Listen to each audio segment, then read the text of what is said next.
Good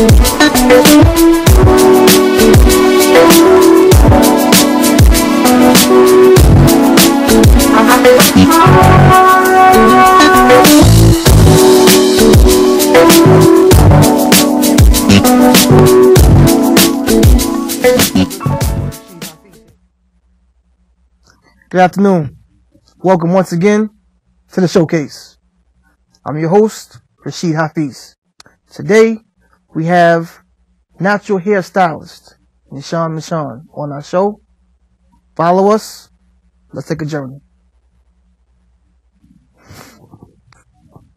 Good day, Mishon. How you doing? Peace, Rashid. I'm fine. All right. Well, good to have you here. I'm glad that you were able to free up your schedule to join us today. Thank you for having me. Well, it's always a pleasure. It's always a pleasure. I appreciate it. A few questions for you. I'm not that intricate with the hair stuff, but I,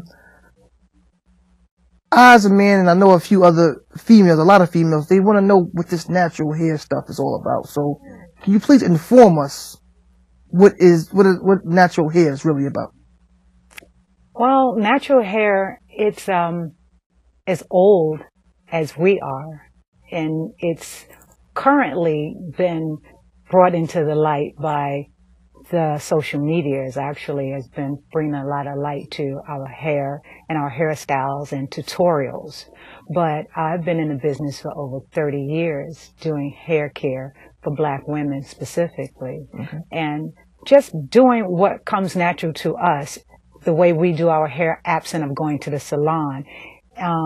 Waking up, washing, combing our hair, braiding, plaiting, that state of hair is what we consider natural hair, absent of chemicals, absent of perms and texturizers, so we call that natural hair.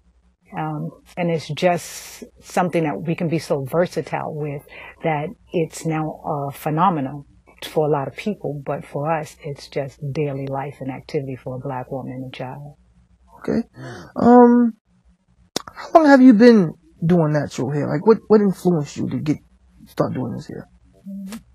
I was influenced because I grew up in a house with my grandmother. She was a hair care lady. She was a stylist that took care. She had 5 girls. Mm-hmm. So she pressed our hair every 2 weeks. We had the ritual, basically, of washing your hair, getting it plaited up, your scalp greased, some of these old traditional techniques that we did on the weekend.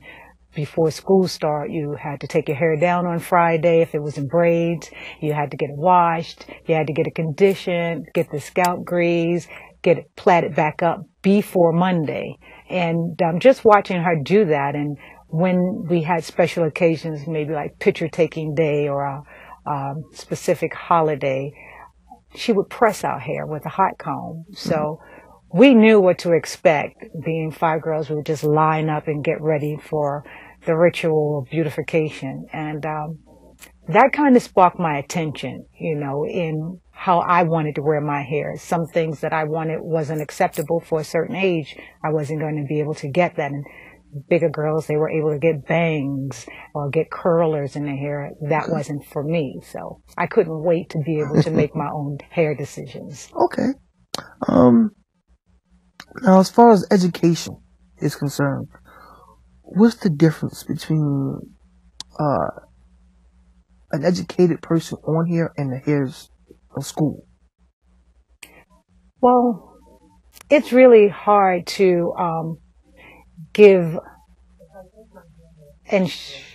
instructions to how to do Black hair, because there is no institution that can train us on Black hair from what we already know from our experience historically.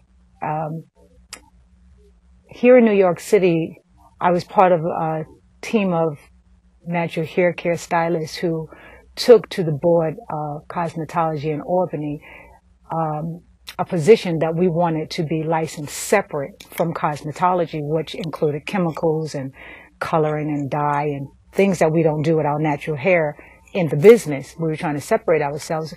They said we needed a license. And when we got to Albany, the conversation came up about how do you teach natural hair, but we had to give that instructions to people who were going to be governing us to give us a license. And it just didn't make too much sense for me to be introducing techniques and styles to a board that wasn't clear about who I was as a Black woman and what my hair needs were in order for them to license me to govern me. So there's no school to go to that teaches natural hair care alone that I am aware of, but they have included natural hair into the curriculum now.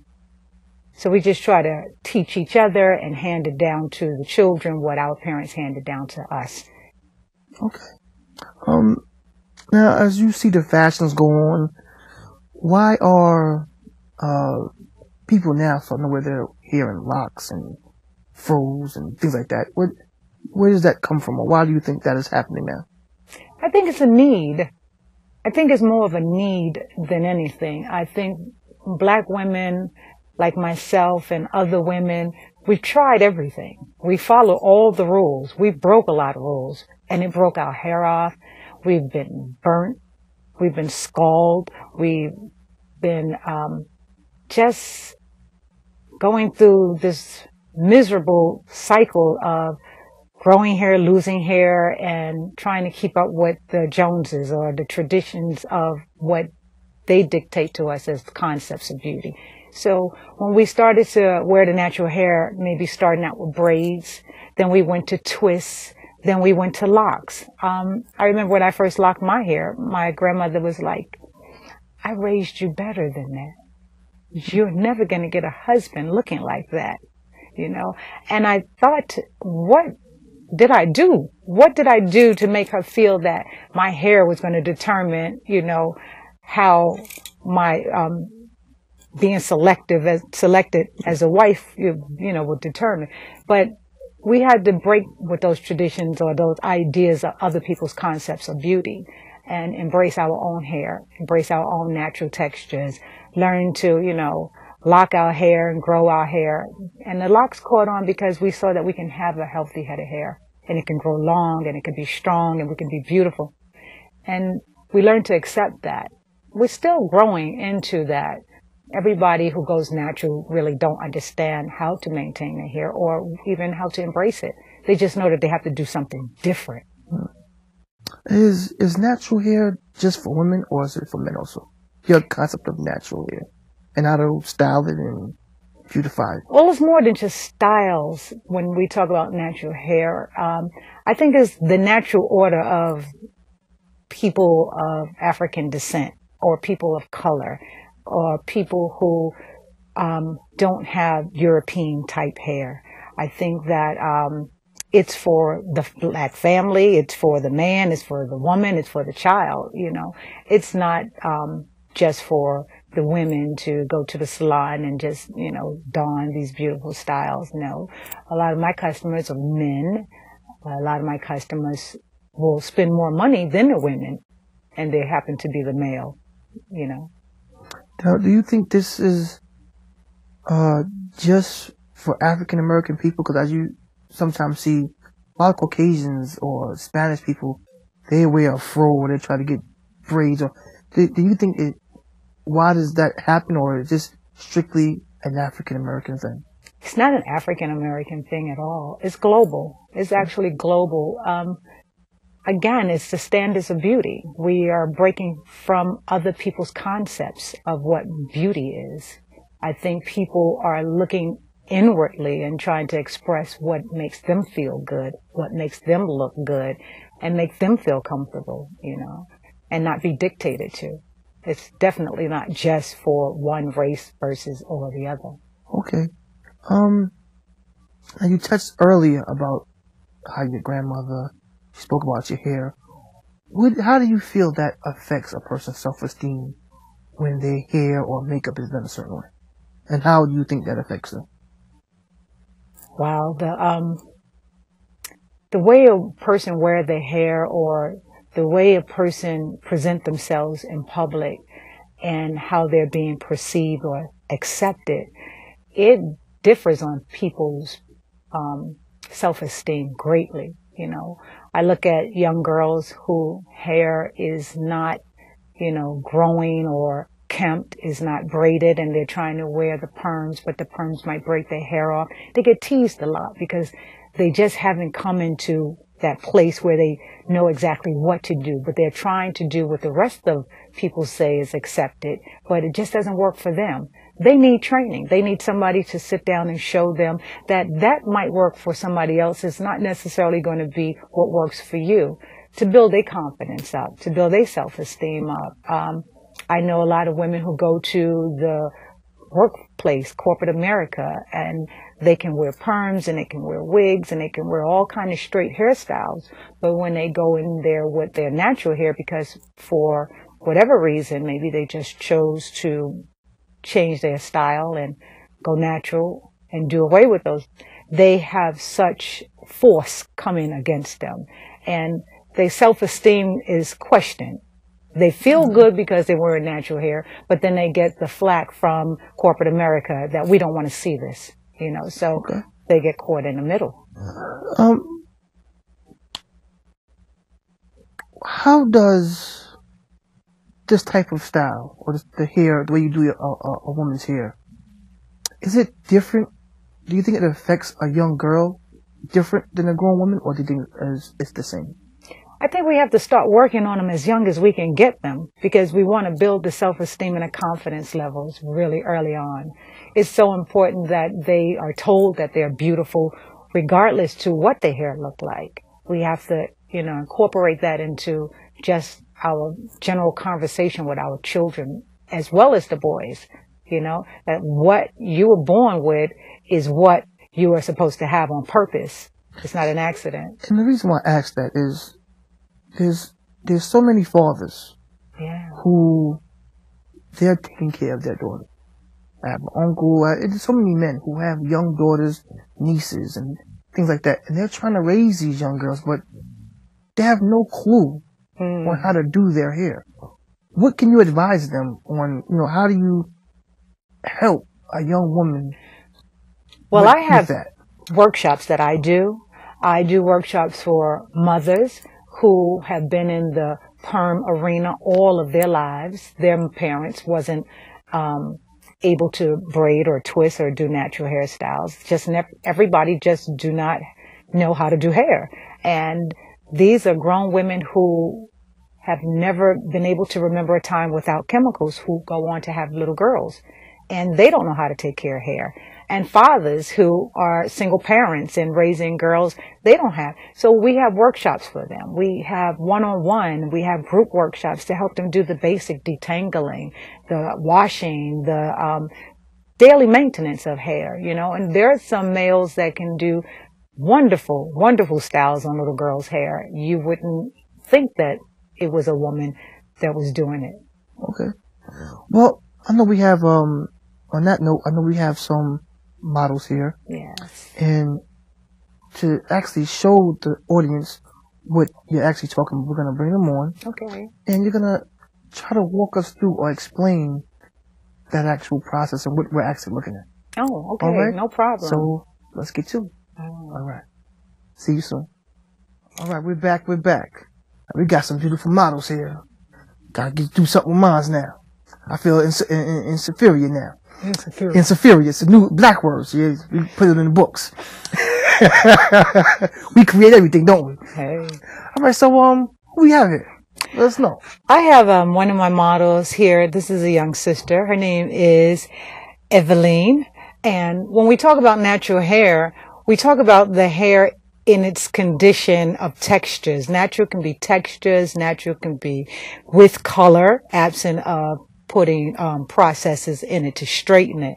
So we have a fro out. This is her front fro. And not a blowout, a fro out. It's a fro out. Okay. It's a fro out. It's like a Big Bang. The Big Bang Theory we did just to kind of give her this full face effect. She has a great big head of hair. Okay. And so we wanted to turn around a little bit, and we can show on the side. We have something called a two-strand twist. It's a two-strand flat twist with her own natural hair.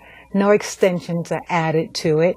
And we did an upsweep, but because she has the yellow color and that wonderful tinge to her curls, you can see the curl pattern in her natural hair, and it's nice and fluffy, and it's full, and it's a versatile style. So it's a flat strand, 2-strand twist with a throw out bang in the front. And we do something like this for a woman who's on the go. She can actually go to the gym. She can do her workout. She has, you know, when your hair is in the natural state, you don't really have to worry about it sweating it out, because it's going to go right back into the natural curl pattern anyway. So those are some of the benefits of natural hair. You know, you don't have to run when you're in the rain because your hair is going to get messed up. It'll only enhance it. You'll just get a tighter curl. And, you know, these styles are easy to maintain. You just tie it up at night. You can get in between the scalp and condition it with some oil, you know, and you can change it a little bit, and it can last you a couple of weeks. How often do you, I know certain women say something about have to take it out or redo it or something like that. I'm not too familiar with it. Well, yes. How do you maintain something like that? Do you have to take it out every few weeks or every couple of days? Or Absolutely. You don't want to take it out every couple of days because it's put in there to last for a period of time. You want to get your money's worth out of a style. At the same time, you want to keep up your appearance of, you know, beauty. So a style like this can last close to a month. You can get 4 weeks out of a style like that. But the good thing about this particular style is once you open up the twist, then you have another texture that was created from it being twisted for that period of time. So we call it a twist out. So you got a twist out and you got another texture going, so you can incorporate those textures and have another style that'll last you another week. So probably by the end of your 4th week, your second style, then it'll be time to, you know, wash it and condition it and start all over. Okay. And yeah. And it's an easy get up and go style, you know. We want convenience, we want beauty, we want confidence builder, and we want it all in one package for a reasonable price. I like that. Yeah. And then who we have here now? We have Sadia. Sadia, she is wearing the twist. The rave about natural hair is twists. Everybody wants the 2-strand twist, Senegalese twist. They've come up with some creative names about how you're going to twist your hair. Like Eveline, her hair was 2-strand flat twist, but her ends were twisted. Sadia has 2-strand twists, and these are called Senegalese twists. The difference is that we are using a fabric with this hair style to create this look, and it comes in different colors. And Sadia can turn, and we can see that we incorporated that style with some cornrows. Everybody knows about cornrows, and so we kind of just put a spin on the hairstyle to give it more of some, you know, creativity. And with this style, it can last even longer. We can get close to 8 weeks out of this style. And again, you just tie these hairstyles up at night. It's lightweight, and Sadia, you can take it down. You can see it's free-flowing style. You can be very versatile with it. It looks big, but it's not heavy. The one thing about this particular fabric that we use, you know, it's very lightweight, you know. She's getting ready to go to Trinidad soon, so she wanted something where she can get in the water and she can still get out without having to worry about, you know, detangling and maintaining her hair, or even wearing a swim cap, because it's kind of big. A cap wouldn't fit that, you know. But we talk about natural fibers and colors and things that we do with natural hair.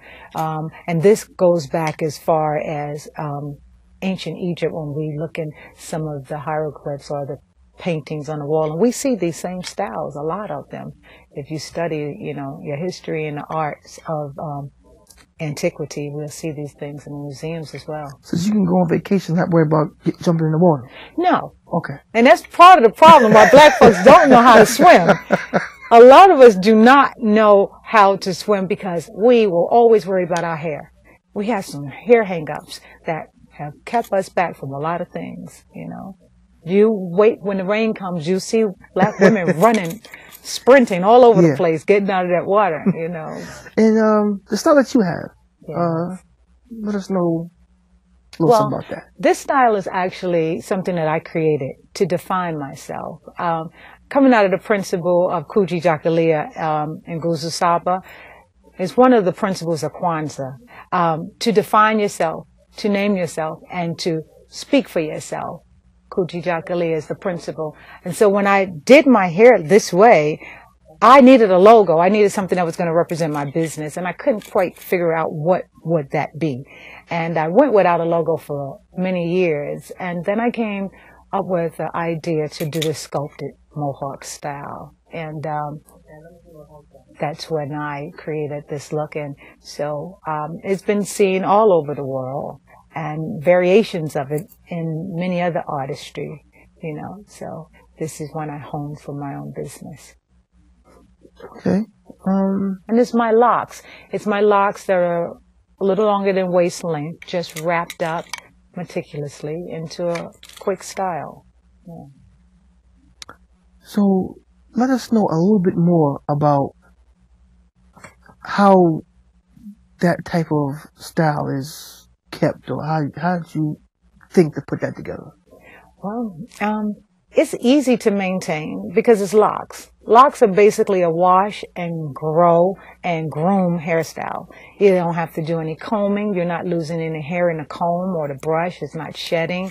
You're just rolling, palm rolling your hair. You're lubricating it with some oils and making sure it's nurtured, you know, keeping the scalp from being dry, tie it up at night. This style is not the easiest style to sleep on, so I definitely do have to take it down, you know, before I go to bed at night. And I just wear it usually for interviews and when I'm representing my business and want to put my best face forward. And this is a self-esteem package builder in one. Okay, and this is your personal My creation. personal logo. I don't know if you can see that I have my logo here. It's okay. on it's on a lot of things that, you know, promote Mishon Mishon natural hair care business. You know, I used to have a salon on Fulton Street, and this style was painted on the gate, and so it became a landmark for many of the Brooklynites and folks to navigate their way. They would look for this logo. Okay. Now, do you have any hair products that Not currently. Okay. I'm not promoting any hair products, not as of yet, but hopefully in the near future we'll be coming up with some products that can assist these styles, you know, to last a little longer. And okay.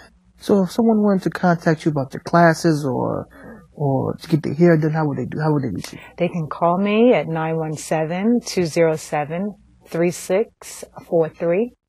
Or they can Facebook Mishon Mishon Natural Hair. That's two Mishons, M-I-S-H-O-N, twice, M-I-S-H-O-N, Natural Hair on Facebook. And you can take a look at some of my work. I have a vignette on YouTube, Mishon Mishon Natural Hair Artist as well. And Mishon at MishonMishon.com. You can email me. Okay. Well, we thank you for bringing us your beautiful and wonderful styles. These beautiful ladies you brought with us makes you feel comfortable and well at home. Once again, we thank you for your time and your patience with us. Thank you for having me. All I right. appreciate it. This is Rashid Hafiz at the Showcase, where we showcase you to the world. See you next time. Well, that's the end of another program. Tune in next week as we have more of a variety of people here to bring to you.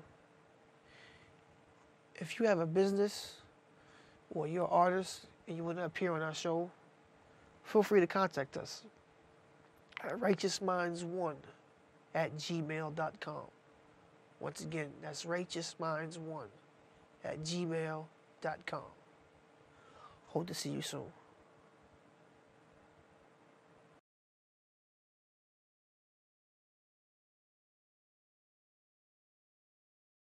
Okay. Well, I started writing rhymes at 11. It was like a, real, something to do just for fun. I was attending a private Islamic school, and it was boring. So it was something to bring excitement. The school was too strict. It was like needed some type of excitement. So I found myself during the lunch period writing raps and things like that. Because I said, you know what? Something got to give. You know, it's just too dry. So I did it. We'd be at the lunch. Okay. And then I kick it. And then, you know, of course you would never let the people, you know, in charge of the school. None of the school staff could know that I'm doing that because we're not supposed to. But it became something people was looking forward to. Then I would sneak in the bathroom, try to kick a few rhymes.